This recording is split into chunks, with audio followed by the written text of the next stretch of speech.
云烟赴日阵。不管怎样，我都不会让老师落入魂殿手中。Hello, xin chào các bạn đã quay trở lại với review 5 phút. Ở cuối tập 59, sau khi tuyên bố sau 1 tháng phải giải tán toàn bộ Vân Lam Tông, Tiêu Viêm liền dẫn theo cường giả rời đi kết thúc đại chiến.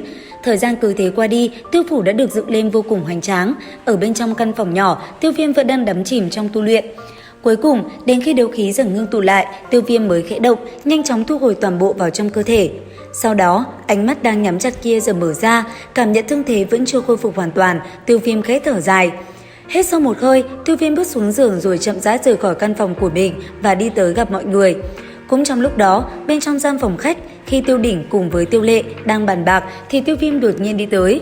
Thế vậy, thanh âm của hai huynh đệ Tiêu Đỉnh đã liền vang lên nói: "Tam đệ, thương thế của đệ đã khỏi hẳn chưa?" "Vẫn chưa, lần này bị thương nặng, muốn khôi phục hoàn toàn thật không dễ dàng."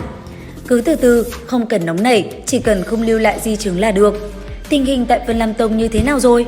"Đã gần như giải tán hết, hiện tại chỉ còn một vài người." "Tam đệ, người cũng không có làm gì sai cái gì cả, bởi vì có ngươi, Tiêu gia mới không bị diệt vong. Còn người tên Vân Vận kia, nếu có thể, hãy dẫn nàng tới cho đại ca, nhị ca nhìn xem. Nếu như nàng quả thật không liên quan đến quá nhiều chuyện của Tiêu gia ta, chúng ta cũng sẽ không để ý. Chỉ là do trước đây, trong lúc lịch lãm tại đế quốc, đã từng thiếu nàng không ít ân tình mà thôi.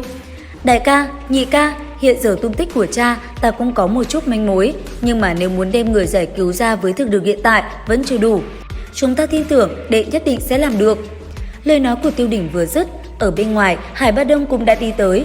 Vừa bước vào, thanh âm của Hải Ba Đông đã vang lên nói: "Tiểu tử, xương cốt của ngươi vẫn còn cứng rắn chứ? Khí tức của ngươi..." Lần này, tuy rằng thụ thương rất nặng nhưng cũng có thu hoạch, ta dường như mơ hồ chạm tới tấm chắn của đấu hoàng cấp bậc. "Ngươi tiểu tử này, thật không ngờ chỉ thời gian ngắn đã chạm tới ngưỡng đột phá đấu hoàng. Chờ sau khi thương thế khỏi hẳn, hãy bế quan một lần xem có thể thuận lợi đột phá hay không." "Đúng rồi, ngươi phái người báo cho ta biết lại đây là có việc gì. Hải lão còn nhớ tới lão quỷ của hồn điện không? Hiện giờ cha ta cùng với lão sư đều rơi vào trong tay bọn họ, dường như bọn họ đối với Tiêu gia rất có hứng thú. E rằng ngày sau sẽ còn phái cường giả đến đây. Hồn điện thần bí khó lường, rất ít người có thể biết chỗ của bọn họ. Vân Lam Tông ở trong đế quốc thế mạnh như vậy, nhưng tại đại hội tông phái 5 năm một lần cũng không là gì cả." "Đại hội tông phái?"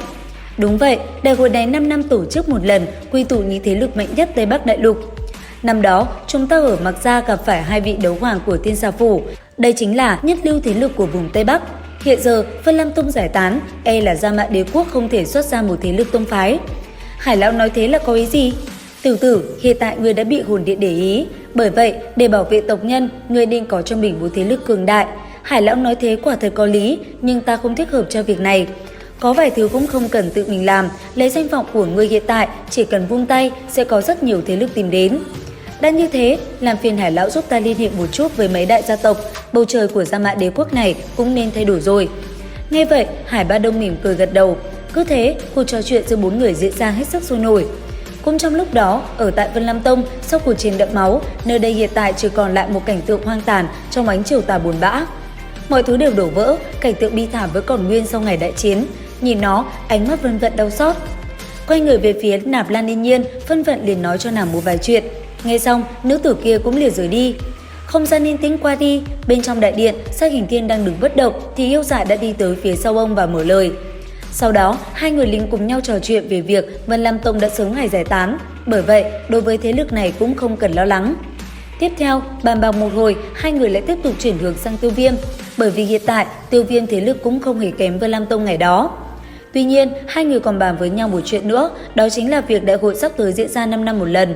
Ở tại đó, thế lực có tên Độc Tông dường như xuất hiện một vị cường giả rất mạnh, có thể cùng đấu tông cường giả giao chiến. Bởi vậy, hiện tại cũng chỉ có thể trông cậy vào Tiêu Viêm mà thôi. Trao đổi một hồi, ông quyết định để Yêu Dạ đi gặp Tiêu Viêm một lần. Chuyển cảnh tới một nơi khác, lúc này Tiêu Viêm vẫn đắm chìm trong tu luyện. Bên trong mật thất, toàn bộ đã bị bao trùm bởi đấu khí. Cảnh tượng đó kéo dài một hồi lâu, cuối cùng Tiêu Viêm mới chậm rãi mở mắt.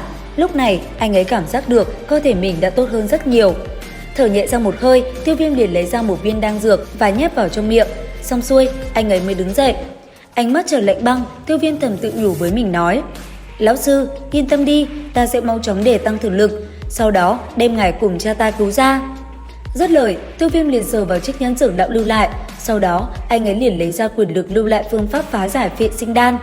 Chậm rãi đem quyển trục mở ra, Tiêu Viêm thở dài, sửa thêm những gì dược lão lưu lại, đây cũng chỉ là đan dược kéo dài tuổi thọ mà thôi. Muốn chân chính phá bỏ tác dụng phụ của Vệ Sinh Đan, như vậy phải đột phá đấu hoàng mới chân chính thành công. Hết xong một hơi, Tiêu Viêm liền đem quyển trục kia cất đi, sau đó đi ra bên ngoài. Thế nhưng vừa đi ra, ngay lập tức đã có người đi tới bẩm báo. Bởi vậy, làm theo lời thị nữ kia, Tiêu Viêm đã ngay lập tức đi tới gian phòng khách. Vừa tới nơi, anh ấy đã thấy Yêu Dạ chờ mình ở đó. Trao đổi một hồi, ngay sau đó Yêu Dạ liền ra hiệu. Ngay lập tức từ bên ngoài, một đoàn người mang theo những hộp ngọc quý giá liền đi tới. Thấy vậy, Tiêu Viêm cũng bất ngờ, còn Yêu Dạ nói với Tiêu Viêm đây là những loại dược thảo cực kỳ có lợi cho việc chữa thương. Tất cả đều là hoàng thất đặc biệt chuẩn bị, họ chỉ mong Tiêu Viêm nhanh chóng khôi phục thương thế của mình. Cuối cùng, trao đổi một vài việc, sau đó Yêu Dạ cũng cáo từ và liền rời đi khỏi nơi này. Thế vậy, Tiêu Viêm đứng nhìn một hồi. Theo cảm nhận của anh ấy, có lẽ việc sắp tới đây, Hoàng thất Gia Mã Đế quốc cũng không có chút nào phản đối. Tuy nhiên, đang trong lúc Tiêu Viêm trầm ngâm thì Tiêu Đỉnh cùng Tiêu Lệ đã liền đi tới. Sau đó, ba người trò chuyện vô cùng sôi nổi. Tuy nhiên, ngay tại thời điểm ba huynh đệ đang bàn bạc thì một thị nữ đi vào nói: Tiêu Viêm thiếu gia, Nạp Lan tiểu thư nói có việc cần gặp. Nghe vậy, Tiêu Viêm ngẩn ra, sau một hồi, thanh âm liền vang lên nói: mời nàng vào đi. Là Nạp Lan Ninh Nhiên sao? Ta cùng với đại ca còn chưa gặp qua vị thiếu chút nữa đã trở thành em dâu của chúng ta. Những ân oán từ mấy năm trước cũng đã được tam đệ kết thúc rồi, ngươi không cần nhớ trong lòng làm gì. Tiêu Lệ nhún vai, cũng không nói gì thêm, tựa vào ghế, đến khi cánh cửa phòng khách mở ra, Nạp Lan Ninh Nhiên một mình bước tới. Nhẹ nhàng đặt chén trà trong tay xuống, Tiêu Viêm khép hờ mắt, nhẹ giọng nói: Nạp Lan tiểu thư đến tiêu phủ của chúng ta có chuyện gì sao? Sư phụ muốn gặp ngươi một lần cuối cùng. Cái gì? Một lần cuối cùng? Tốt nhất, ngươi đừng nói cho ta biết rằng nàng đã hành động dại dột.